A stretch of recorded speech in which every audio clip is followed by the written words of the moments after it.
Hello everyone, welcome to true way education. दोस्तों, आज हम इस चैनल पे एक न्यू सीरीज़ को शुरू करने जा रहे हैं, that is environment and ecology की सीरीज़ को। जैसे कि आपको पता है कि इन्वायरमेंट एंड इकोलॉजी का जो पोर्शन है एवरी एग्ज़ाम में पूछा जाता है, और अक्सर ही स्टूडेंट क्या करते हैं कि इसको ईजी मानकर एग्ज़ाम में छोड़कर चले जाते हैं, और यही उनकी सबसे बड़ी गलती होती है।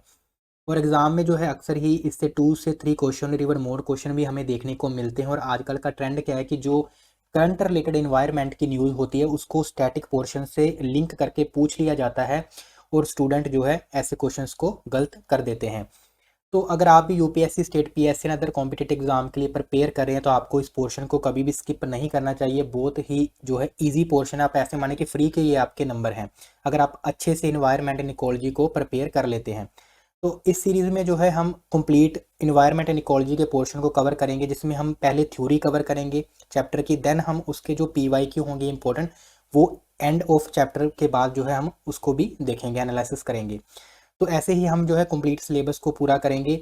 तो आज हम फर्स्ट चैप्टर जो है इकोलॉजी से इसको शुरू करेंगे। अगर आप भी कॉम्पिटिटिव एग्जाम के लिए प्रिपेयर कर रहे हैं एंड ऐसे ही एजुकेशनल कंटेंट के लिए जो है आप ट्रू वे एजुकेशन को फॉलो कर सकते हैं। तो चलिए हम शुरू करते हैं। तो फर्स्ट ऑफ ऑल जो है हम इकोलॉजी वर्ड को देखते हैं। इकोलॉजी जो टर्म है ये किन की तरफ से कॉइन की गई थी और इसका मीनिंग क्या है, इसको पहले हम देख लेते हैं। अगर हम इकोलॉजी वर्ड की बात करें तो इकोलॉजी जो टर्म है ये दी गई थी by the Ernst हैक्ल।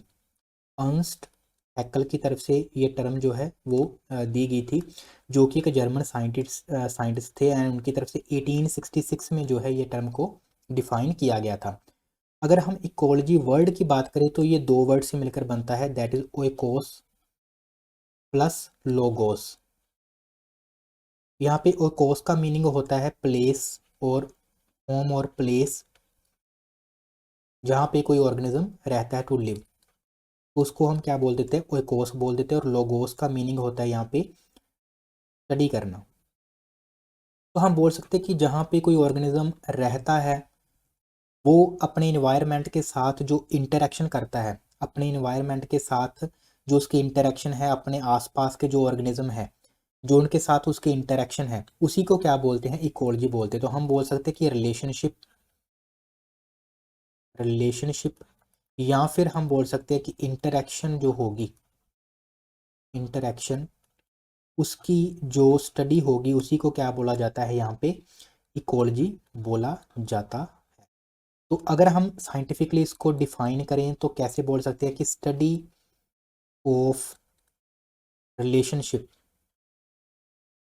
Study of relationship between organism to organism, यानी कि एक ऑर्गेनिज्म की दूसरे ऑर्गेनिज्म के साथ जो इंटरेक्शन है, एंड ऑर्गेनिज्म की अपने इन्वायरमेंट के साथ जो इंटरेक्शन है, उसी को ही क्या बोला जाता है, इकोलॉजी बोला जाता है। तो जहाँ भी आप वर्ड देखेंगे रिलेशनशिप, ये ध्यान से याद में रखना, जहाँ भी आप देखेंगे वर्ड रिलेशनशिप और इंटरेक्शन, तो उसका मीनिंग तो वहाँ पे इकोलॉजी वर्ड की बात की जा रही है, इकोलॉजी की वहाँ पे स्टडी की बात की जा रही है। तो इकोलॉजी बेसिकली रिलेशनशिप की स्टडी होती है, जो एक ऑर्गेनिज्म की दूसरे ऑर्गेनिज्म के साथ जो रिलेशनशिप है, जो उसकी इंटरेक्शन है, एंड ऑर्गेनिज्म की अपने आसपास का जो इन्वायरमेंट है उसके साथ जो उसकी इंटरेक्शन, उसकी स्टडी को क्या बोला जाता है, इकोलॉजी बोला जाता है।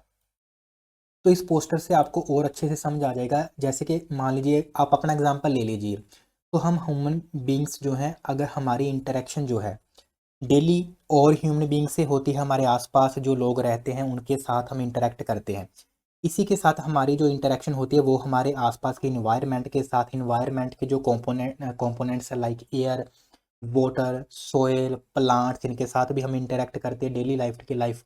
इसी के साथ जो हमारी स्पीशीज के ऑर्गेनिज्म नहीं है, सपोज जैसे अदर ऑर्गेनिज्म है, जैसे कि वाइल्ड लाइफ की जो एनिमल्स हैं, अगर हमारे आसपास जो है डॉग्स हैं, कैट्स हैं, अदर ऑर्गेनिज्म हैं, तो उनके साथ भी इंटरेक्ट करते हैं।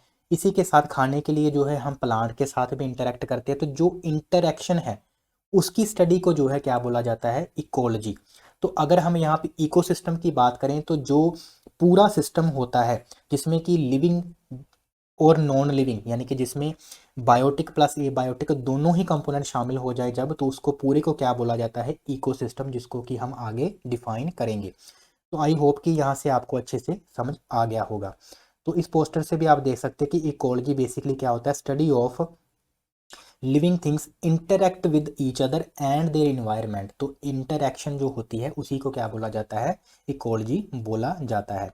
तो नेक्स्ट हम देखते हैं कि इन्वायरमेंट का क्या मीनिंग होता है। तो यहाँ से हम देख सकते हैं कि all the living and non living things around us. तो जो भी हमारे आसपास है, चाहे वो लिविंग है चाहे नॉन लिविंग है, जो भी हमारे आसपास है और हमको वो इन्फ्लुएंस कर रहा है, जहाँ हम उसके ऊपर डिपेंडेंट है, जो जहाँ वो चीज़ हमारे ऊपर डिपेंडेंट है, तो जो भी हमारे आसपास होगा और हमको इन्फ्लुएंस करेगा वो क्या होगा, हमारा इन्वायरमेंट होगा। जैसे कि अगर हम बात करें कि नॉन लिविंग थिंग्स में क्या आ जाएगा, जैसे कि वाटर है, एयर है, लैंड है, और जैसे हम बोल सकते हैं कि सॉइल है, ये क्या हो गए हमारे नॉन लिविंग हो गए। तो अगर हम बात करें एनिमल्स एंड प्लांट्स, वो क्या हो गए हमारे आसपास जो लिविंग कंपोनेंट है। तो इन्वायरमेंट के दो कंपोनेंट होते हैं, एक लिविंग कंपोनेंट और दूसरा होता है जो हमारा नॉन लिविंग कंपोनेंट। तो आइए इसको देखते हैं। तो देखिए इन्वायरमेंट को हम कैसे डिफाइन कर सकते हैं। तो सिंपली हम देखेंगे कि जो भी हमारे आसपास है, जो भी हमारे आसपास है वो क्या है, हमारा इन्वायरमेंट है। अब हमारे आसपास जो है टू टाइप्स के हमको कंपोनेंट मिल सकते हैं। एक जो है हमारे क्या है लिविंग कंपोनेंट, जिनको हम क्या बोल सकते हैं, जिनको हम बायोटिक भी बोल सकते हैं। दूसरी क्या है नॉन लिविंग कंपोनेंट्स, जिनको हम एबायोटिक भी बोल सकते हैं। ठीक है। अगर हम बात करें लिविंग की, तो यहाँ पे क्या आ जाएगा, जो अदर हमारे आसपास एनिमल्स हैं, जो हमारे आसपास क्या है प्लांट्स हैं, एंड जैसे कि हम बोल सकते हैं कि जो हमारे आसपास हमको डीकम्पोजर्स माइक्रो ऑर्गेनिज्म मिलते हैं वो भी इसमें आ जाएंगे। डीकम्पोजर्स हो गए, एनिमल्स हो गए, पैरासाइट्स हो गए, माइक्रो ऑर्गेनिज्म हम बोल सकते हैं। तो सारे माइक्रो ऑर्गेनिज्म इसी में जो है आ गए। तो ये क्या हो गए हमारे आसपास जो बायोटिक कंपोनेंट है हमारे इन्वायरमेंट के।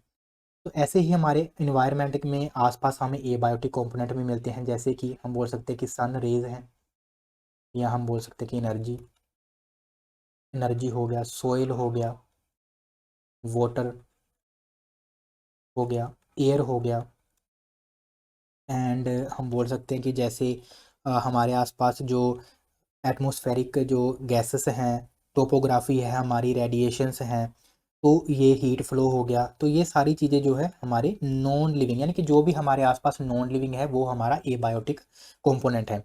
और एवरी जो इंडिविजुअल होता है, कोई भी अगर लिविंग बीइंग है, तो वो अपने इन्वायरमेंट के साथ क्या करता है, रिलेशनशिप बनाता है एंड इंटरेक्शन करता है।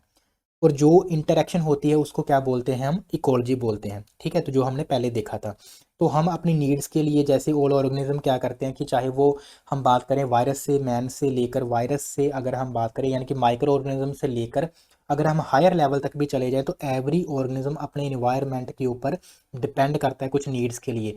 जैसे कि फूड, एनर्जी, वाटर, शेल्टर के लिए वो क्या करेगा, अपने इन्वायरमेंट के ऊपर जो है डिपेंड करेगा। तो this is the meaning of the environment. जो भी आपके आसपास है और जो भी हमें इन्फ्लुएंस कर रहा है उसी को हम क्या बोलते हैं, इन्वायरमेंट बोल देते हैं। तो अभी तक हमने इकोलॉजी टर्म को समझा है, इन्वायरमेंट टर्म को समझा है, और अब हम इकोसिस्टम को यहाँ पे समझेंगे। अगर हम बात करें इकोलॉजी की, तो वो क्या था, जो इंटरेक्शन की स्टडी थी ऑर्गेनिज्म की ऑर्गेनिज्म के साथ, एंड ऑर्गेनिज्म की अपने इन्वायरमेंट के साथ जो स्टडी होती है उसी को क्या बोलते हैं, हम इकोलॉजी बोलते हैं। ऐसे ही अगर हम बात करें इन्वायरमेंट की, तो इन्वायरमेंट क्या है, एक ऑर्गेनिज्म के आसपास जो भी है, चाहे वो लिविंग है, नॉन लिविंग है, बायोटिक है, बायोटिक, वो उसका क्या है, इन्वायरमेंट होता है। नेक्स्ट जो टर्म है दैट इज इकोसिस्टम। इकोसिस्टम के बारे में इसकी डेफिनेशन देखने से पहले हम एक एग्जांपल से समझ लेते हैं कि इकोसिस्टम क्या होता है। तो देखिए सपोज आप एक एग्जांपल लीजिए, सपोज एक पॉन्ड है। तो देखिए सपोज कि आप एक पॉन्ड का एग्जांपल लीजिए, आपके आसपास कोई भी पॉन्ड है। इस पॉन्ड में क्या होगा, बहुत सारी क्या होंगी यहाँ पे वाटर होगा डेफिनेटली, एंड इसमें क्या होगा, फिशेस होंगी। तो हम देख लेते हैं कि यहाँ पे क्या होंगी, बहुत सारी फिशेस इसमें होंगी। तो ऐसे करके बहुत सारी क्या होंगी, इसमें फिशेस होंगी। तो ऐसे ही कुछ छोटी फिशेस होंगी, कुछ क्या होंगी यहाँ पे बड़ी फिशेस भी होंगी।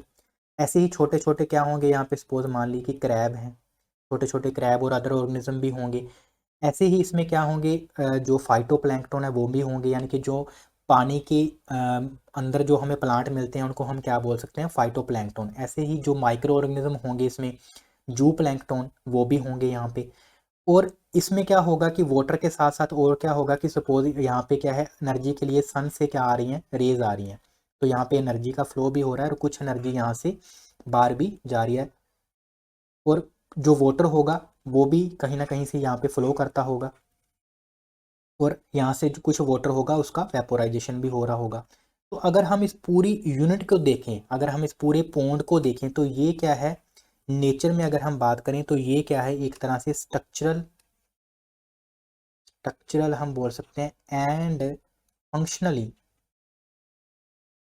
फंक्शनली क्या है, इंडिपेंडेंट है, हम बोल सकते हैं कि इंडिपेंडेंट है।